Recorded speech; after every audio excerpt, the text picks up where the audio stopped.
Okay, we're coming near the end of the year. I think what I'm going to do is I'm at the top of the hour as well. So once we cross over into 10:27, I will take my break and we'll continue on. The plan has always been to try and do at least one generation, one playthrough. This guy is getting near the end of his life, so with that in mind, I will ask for just 3 minutes of your time while I get up and stretch and get water and all of that. I encourage you guys to do the same. I know this is a hobby that tends to keep people sitting for a bit. But we will be back in just a couple of minutes to finish off the story of the House of Rose.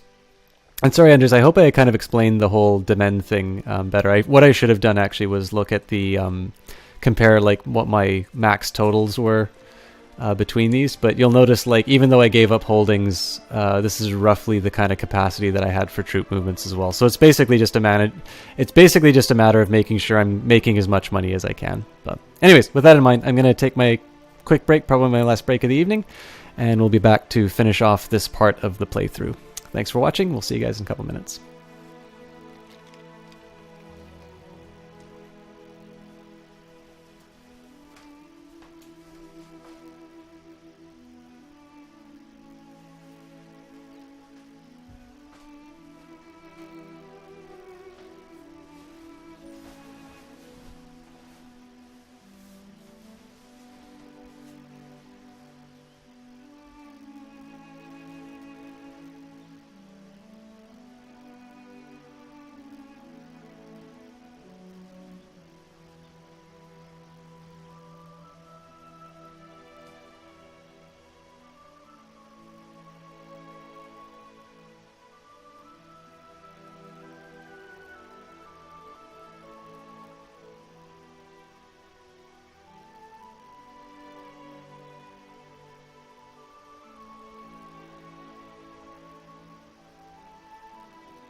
All right, thank you everyone for your patience. Let's just bring the break sign down.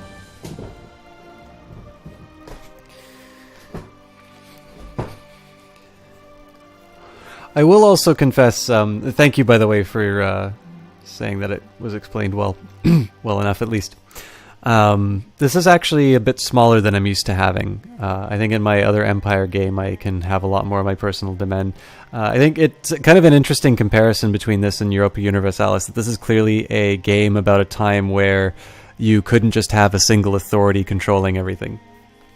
Again, it's just that reliance on kind of interpersonal relationships and being able to manage your vassals, whereas Europa Universalis really is about just this one solid nation. So you'll notice that this is actually becoming a little bit more complicated to manage as it grows larger. So in this case, you know, being a count, I was able to like not have to worry that much about Viking invasions. As long as I held on to my title, I was happy. Now that I'm a king, I actually need to worry about people invading my territory and the fact that there's not going to be anybody to have my back. Oh, well, that was quick. I have a new heir. If my character dies, I will now play as Prince Eadbald of Scotland. Alright. And apparently my demand is too big.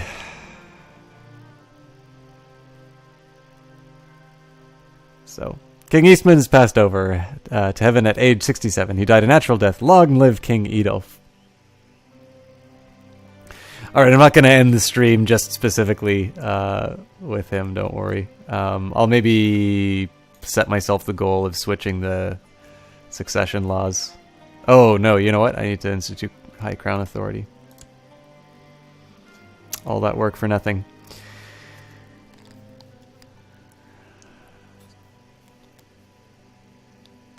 Yeah, I mean,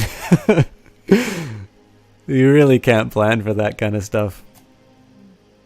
Alright, well, we'll at least get the kingdom organized. What I should do, though, let's take a look at the House of Rose at the end of this reign. So, 344, this is definitely a lot higher than what we had before. Unfortunately, I don't recall what the previous one, but it was in something like the hundreds. As far as the contribution of Eastman, clearly great expansion as far as the borders are concerned, managed to fight off a pretty frightening siege from England, who are actually regaining their strength, and it looks like their revolutions are over. If anything, they're actually taking territory back. I am going to be able to take on the Cathar heresy, though, so... basically just a reign of conquest.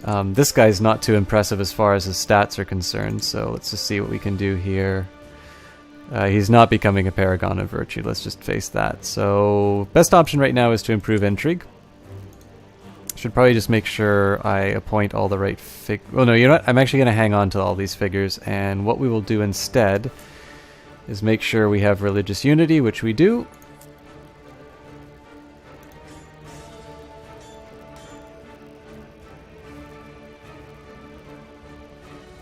Yeah, I did just wall up their enemies, so... Although I believe they had already successfully gotten independence, so who are they currently fighting? They're fighting... Ah, so Wessex is trying to claim Kent.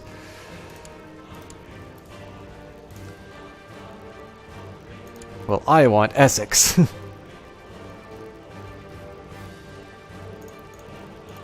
Actually, let's just see if I can pick a fight with England first.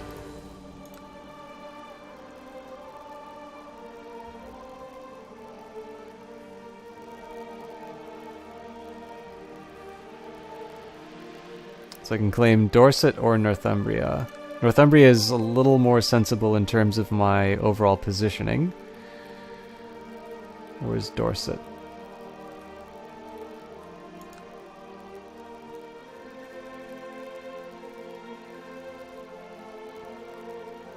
So the levy is 850 plus 3 territories. They've already used up their levy. I mean, so militarily Dorset's the better target.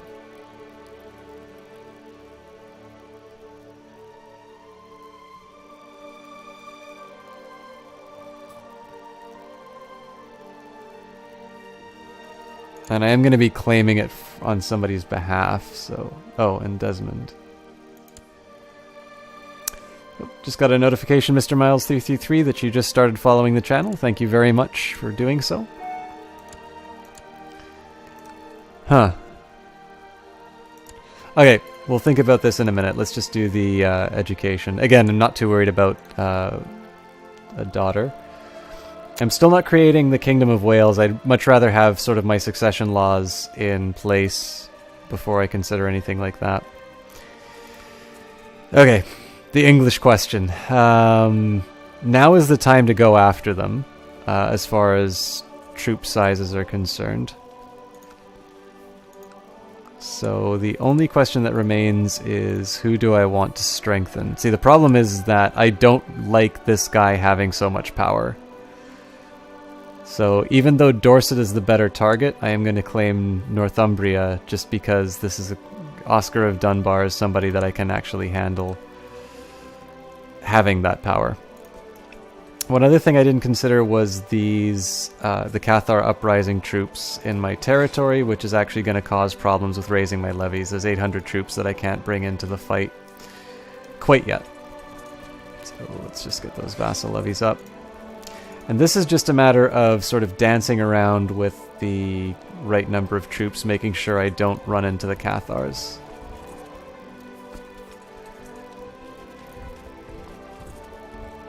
So I'm gonna slow down time a bit too, to just make sure I don't walk into something nasty. I don't care about the law. Claim York. Something I'd definitely like to get my hands on. Okay, so they're moving to Lancaster and will arrive on the 20th. These guys...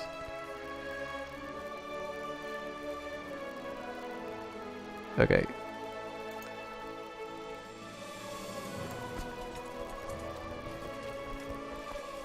You know what? For safety, I'm axing both of them.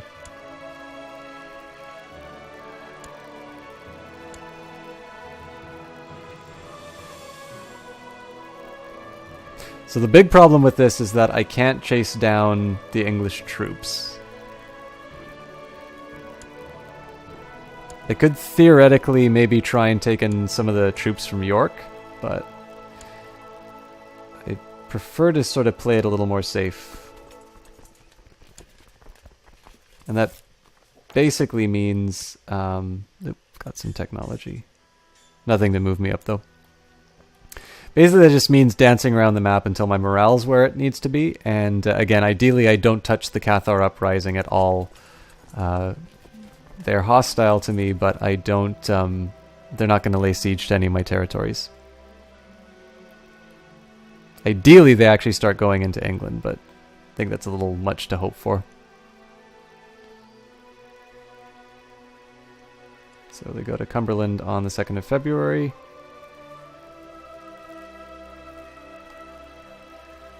There's random... so this is the Cathar uprising, which I believe are these guys down here. Nope, nope. I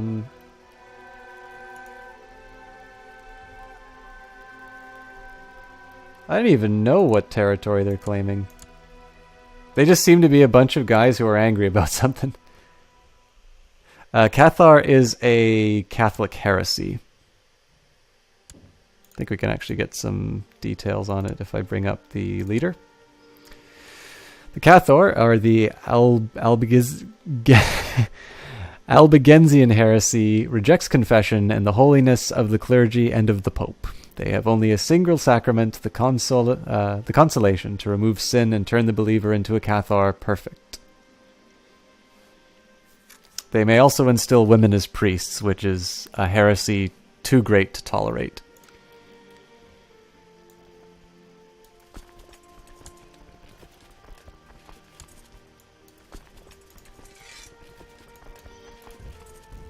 So here, I'm going to try and cut them off at Jorvik. I don't think that's going to work, but okay, so what did I just lose at Carlisle?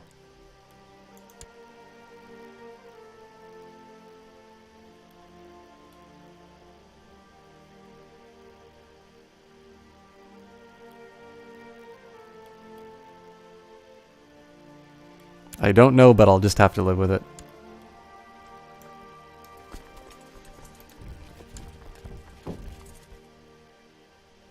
These guys are going on a rampage.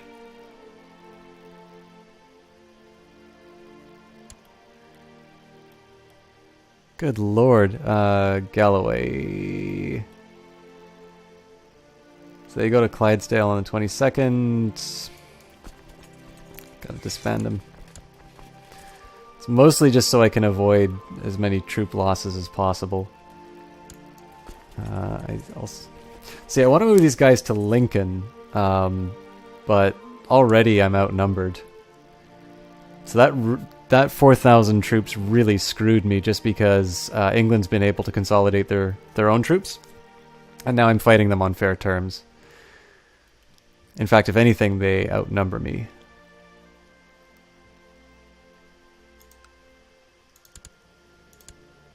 Yeah, 7,000 troops now. Oh, good God. Okay. I think this is a point that I employ mercenaries. Not gonna go for the really expensive one. Or maybe I should.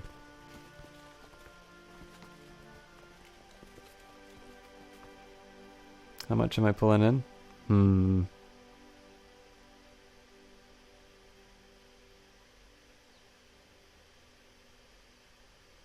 I'll go for the $300 ones. Now again, the thing that sucks is I need to wait a certain period of time for them to actually become useful.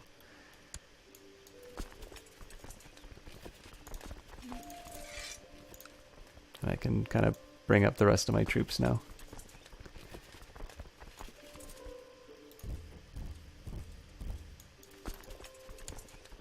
So again, the important thing here is that right now I need to maneuver people around the morale that I have.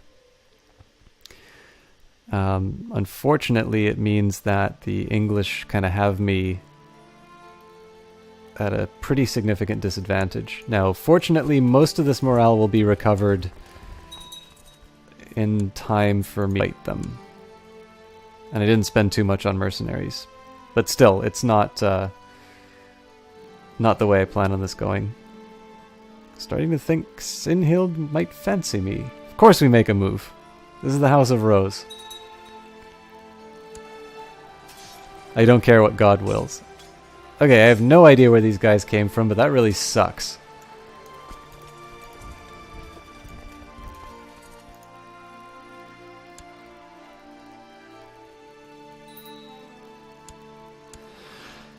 Vassals are complaining about their duty to the homeland, so nothing's changed.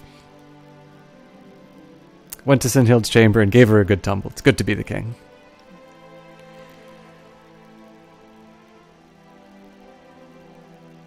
At least we retain our priorities in times of war.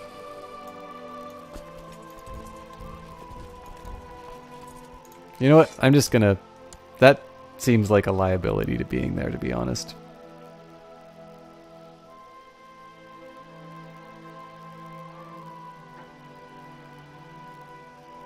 How old is my guy? He is 50. So pretty unlikely I'm gonna get the change to the succession laws, but at the very least I can hope that I get High Crown authority. Rory's the one who's holding it up.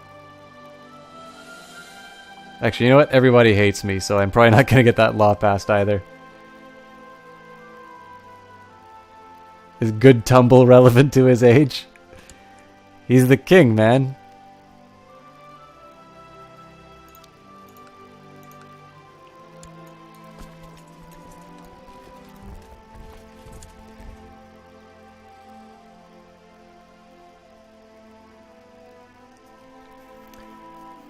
So I'm of two minds about this. I could try and claim Northumbria and just hope that he doesn't take that holding fast enough. Or I can smash his forces and then try and claim the territory. I'm thinking I should definitely go for the troops first.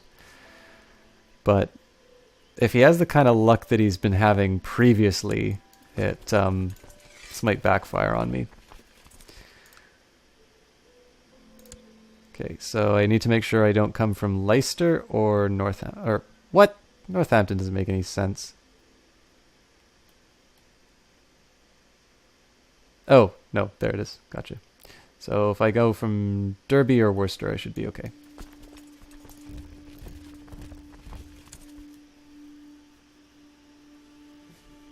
It's okay, I need a heathen or two for that wild card.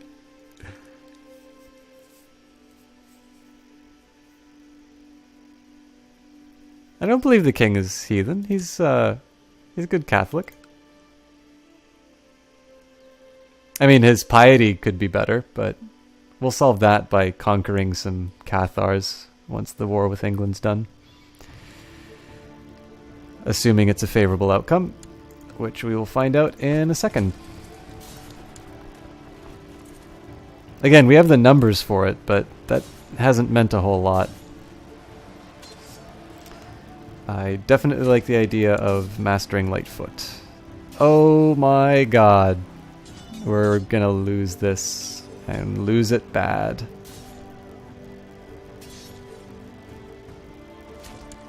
So what the hell just happened here?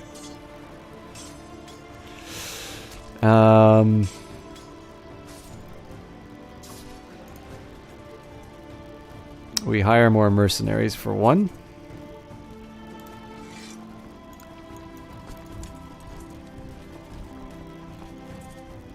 I almost want to throw them into this fight, but I think that'll cause more damage than good. So, lost 50 prestige for that, and 5,000 troops. That's a devastating blow. And they're pursuing, so we are just disbanding this whole thing.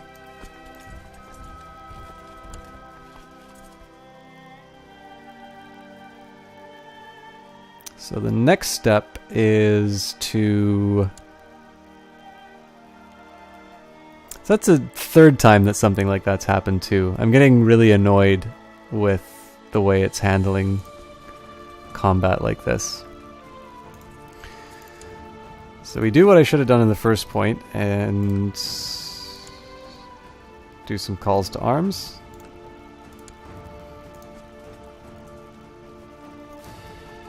I recover the troops that I can.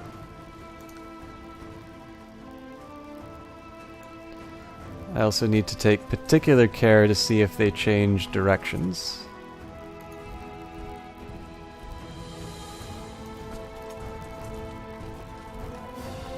We started at the bottom. Oh, where did we start? We started in Westmoreland. Where is it? Yeah, we started as a Count of Westmoreland, and whenever it's like 800 something, it's whenever the Viking, whenever the Old Gods expansion starts. So it's probably about 200 years worth of play, and we sort of lucked into becoming the Kingdom of Scotland, but as you can see, we are struggling with the English.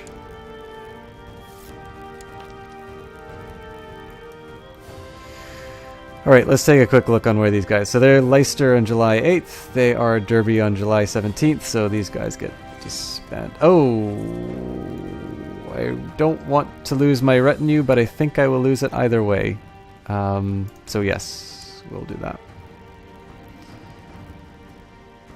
I rule in my realm because I am already pretty damn impious.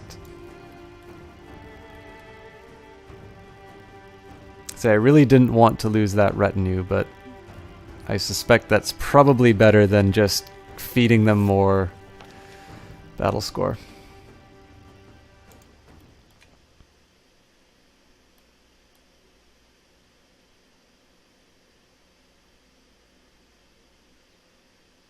If it really comes down to it too, I can borrow from Jewish merchants and... oh, you know what? I may have to, because that mercenary force isn't going to be enough. Oh, wait. The extra 1,000 will.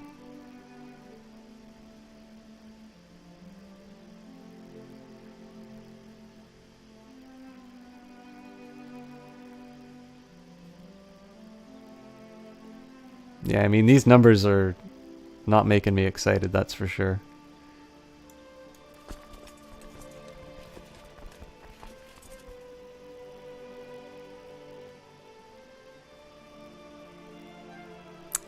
CPO Williams, I just got a follow notification from you, so thank you very much.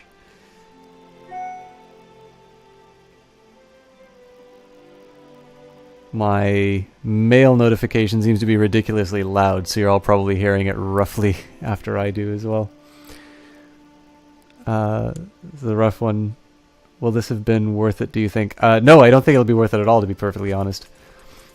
But everything I can do to keep England weak, and specifically everything that I can do to continue taking territory from them, will make sure that they don't do an 11,000 force invasion. Sorry, 11,000 troop invasion of my territory again. So this is the best I can expect at the moment.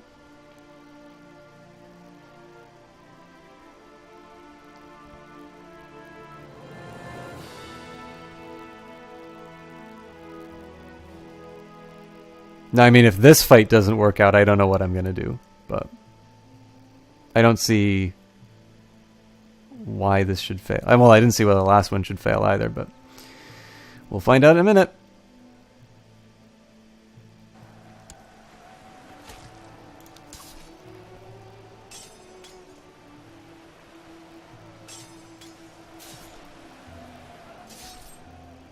Okay, that's looking a little more like what I want to see.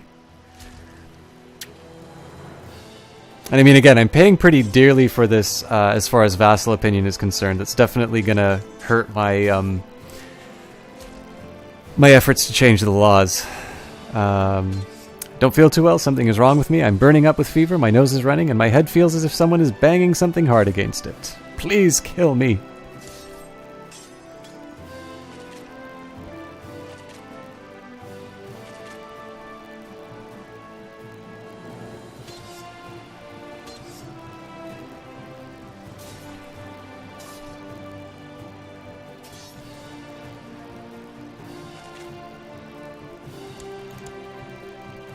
Alright, so what we do here is take the mercenaries. I'm basically going to use the mercenaries to chase down the... that can't be right. That seems very small for mercenaries.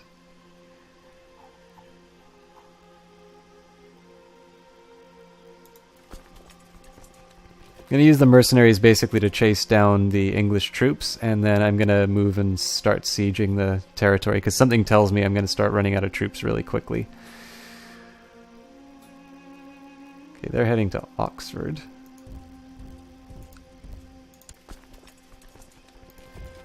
These guys can go north.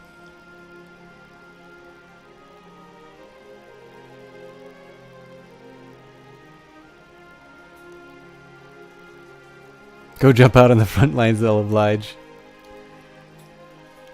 Yeah, I mean, usually the better strategy for the mercenaries is to just constantly put them in danger, because dead mercenaries don't ask for salaries, but...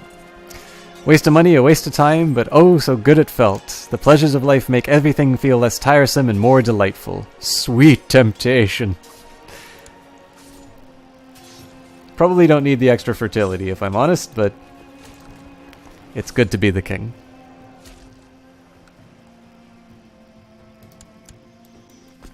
Okay, and we just continue to ruin these guys' days.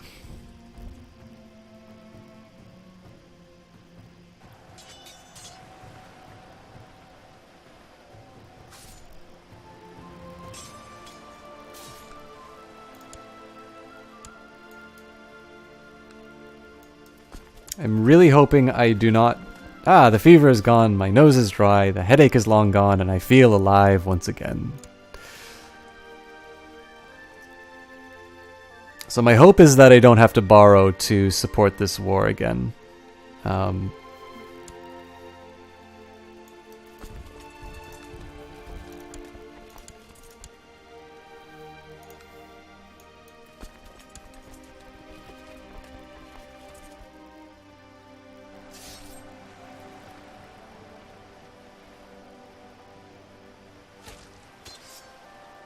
I think it's also safe to say that I'm not going to be claiming Kent.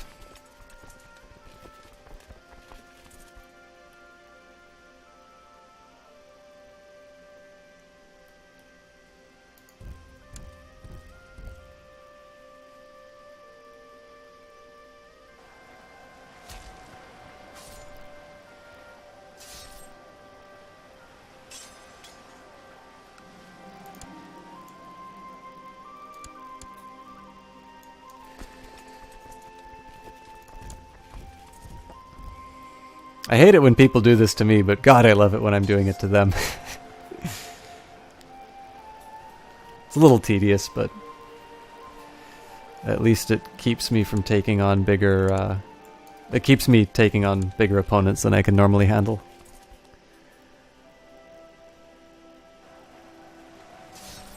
Paying a lot to keep this war going, though.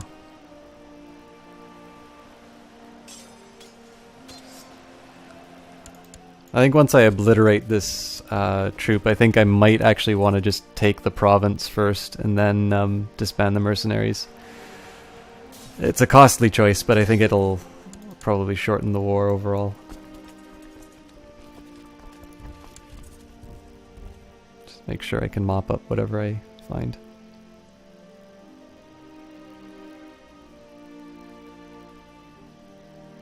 Oh, that's actually fortunate.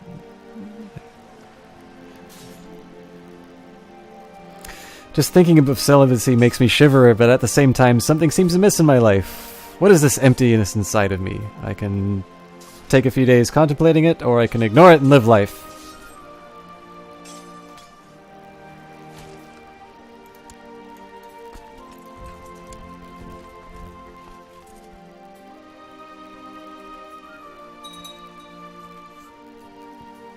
Vikings, I got Englishmen to deal with. I don't want to bother with it.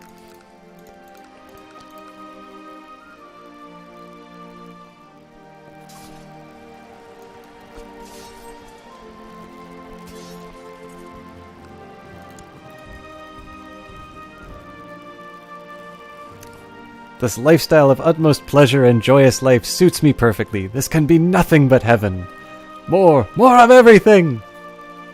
Gain the trait Hedonist, which will give me 1 intrigue, 2 diplomacy, 20 fertility, 20% fertility. Christian Church doesn't like it. Same trait really likes it. And the opposite trait doesn't care. Doesn't care for it, that is. The real question is, why haven't more members of the Rose family had the Hedonist trait? I realize we come from a line who is traditionally holier than popes, but...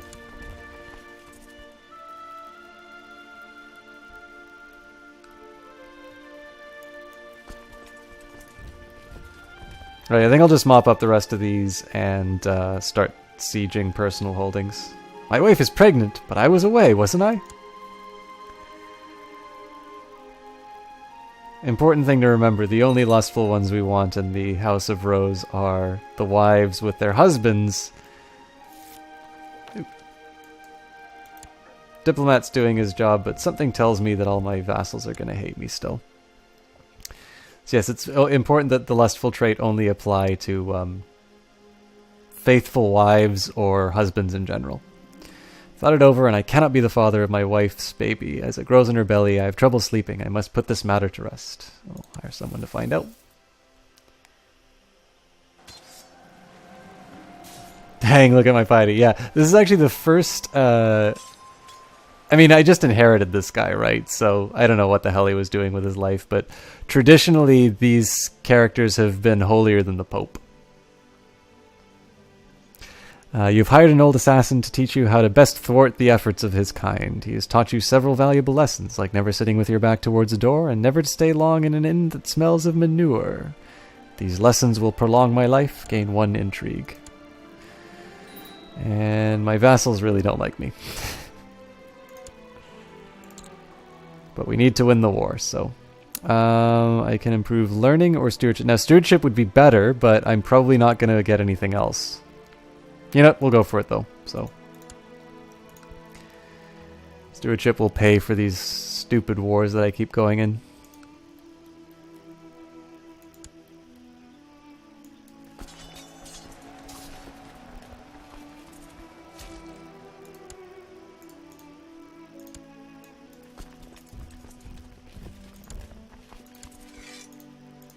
Let's take a look at some of his personal holdings. He's got Essex and Bedford.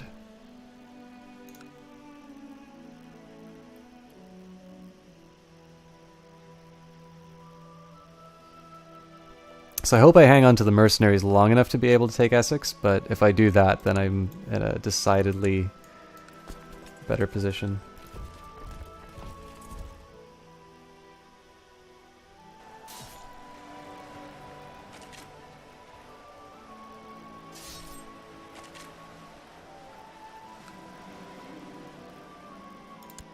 The maid I hired to gain my wife's confidence has not found anything at all suspicious about her pregnancy. That's a relief. I really don't want to spend more money on the potential bastard.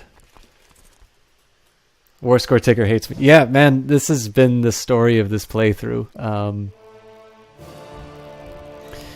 I mean, I've had probably 3 incidents now where I've had superior numbers, arguably superior morale, at least equal, haven't crossed a river or anything like that, and yet out of nowhere this miracle comeback happens and I wind up losing, you know, half of my forces. Most of the money that I'm bleeding here is basically just to keep the mercenaries in line so I can keep punching English troops. Gonna hot offline. Alright, I'll see you next time, Smell Like Poo. I probably won't be playing this too much longer, so you probably won't be missing that much. It's always nice to have you in, and we'll see you next stream. Oh, sorry, I didn't even notice, CPO Williams, your comment about beating up on Ireland. I definitely plan on doing that. One of the reasons why I'm not doing that right away is because I want to make sure that England can't just come in the back door and wipe me out. And as much as I want to keep this siege going, I really need to deal with these English troops. What's after this? I will probably be going to bed, to be honest. My goal is to do at least one generation a session. Now the catch here is that that Scotland, when I took it over, had seniority. So what tends to happen is the rulers are rather old and so don't last as long. But I think I'll try and at least wrap up the war with the English, and then we'll call it a night. Are we taking Essex? I thought we were taking Wessex. Well, we're taking Essex. Okay, specifically, we are fighting for Northumbria. We are taking Essex because that is the personal holding of my enemy, and so will improve my war score. But right now, we're actually just punching their troops because mercenaries are expensive, and I will actually finally get the war score in my favor by hitting these guys.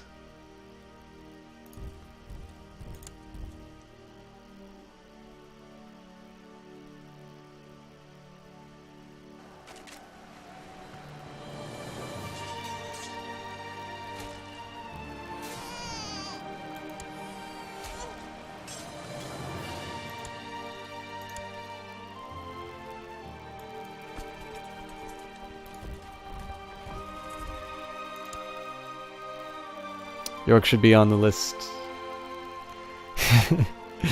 Yes, York has always been on the list. Again, it's I'm basing this entire the specific target that I chose here was mostly based on potential rivals within my kingdom. The Northumbria would have gone to a vassal who doesn't control as much of my country as the other guy. As far as holdings, I'd personally like, yeah, I want the ones that give the highest strength to England. But because I'm not actually writing claims on any of these territories, I go with areas that my vassals have claims on, and then basically just try and do my best. We were going after York when the Vikings held it, yeah. And looks like England's getting pretty close to being reunited, which is a bit of a pain, but at least I'll have a peace treaty with them after all of this. I have a feeling I'm not going to be able to retain this mercenary army long enough for Essex to get in my grasp. Now, fortunately, we've more or less got Northumbria, so I think I'm just going to use the last of them to mop up the English troops, and they will... Basically, my main force will be able to take the remaining territories. What do I do with this one? I think I'll just chase him down into Durham. Seems better to wipe out a group rather than take a new engagement. I mean, I guess I could technically borrow to sort this out, but...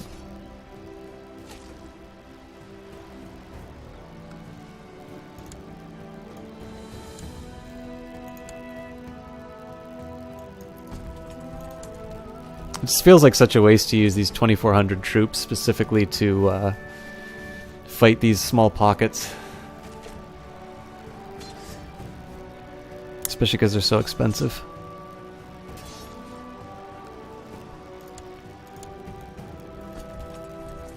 What's the English numbers at? Yeah, so they got nothing. I think I'll just mop up whatever's in my way to Essex, and hopefully they can hold the siege long enough that my other troops can come and pick up the slack. I mean, I still have about 10 months worth of wages. Just want to be prepared in case something else comes up.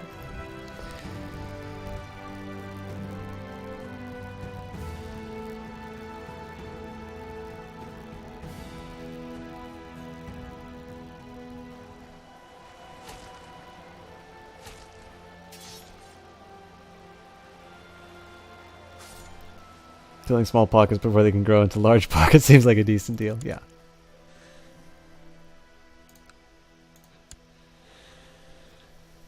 And I don't know where they keep getting all these troops from. When I last checked, they had 600, and I just killed 200 of them. Okay, out of nowhere, they've apparently got 1,000 troops. So much for the siege of Essex.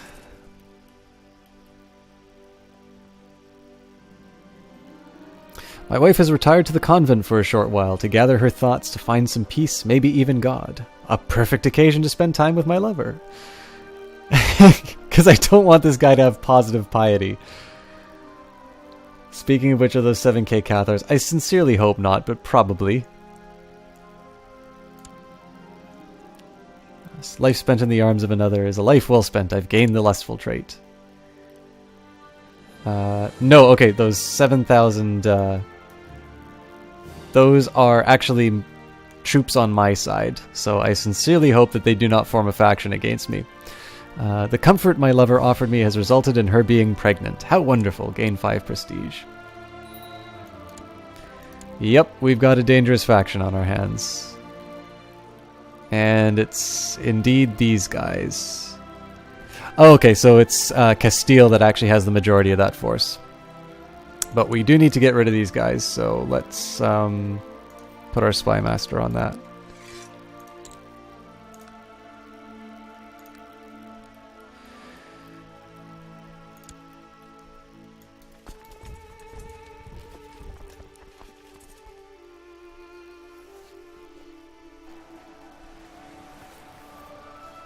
Remember when it was a count and you didn't need to worry about this stuff?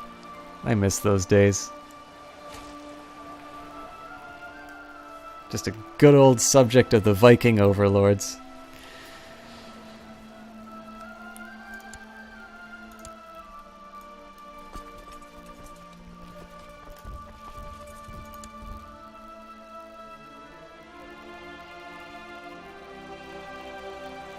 Hey, we've got more territory. Just too bad it's going towards somebody who doesn't want to see me on the throne anymore.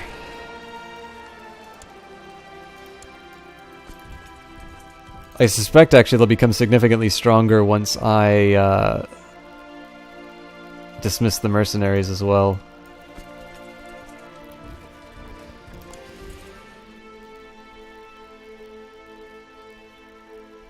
I didn't even have a chance to get this guy to go on a pilgrimage, actually. You remember when Great Grandpa was in control and everything was better? Right. As you travel by carriage as you travel by carriage on a road in Northumbria, you pass by what appears to be an old shuttered inn. The sight of it fills you with questions. What forced them to close down? Could you do a better job than the previous owners? Perhaps